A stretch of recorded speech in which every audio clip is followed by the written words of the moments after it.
Значи по принцип съществуват много модели ключалки. Едни от най-сигурните, които могат да се използват и при сейфови каси, също така и при домашни адреси, в смисъл на битови врати, това са помповите ключалки.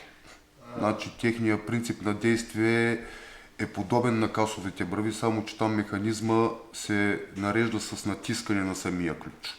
Искаш да кажеш, че помпова ключалка, това е помпова, Да, защото се натиска и при самото натискане се нарежда шифъра, който е на позициите и тогава дава възможност да превърти самия механизъм. Като модели са много, значи по принцип италианските производители като Мотура, като Исео и много други правят такива ключалки, които също съм виждал и на каси.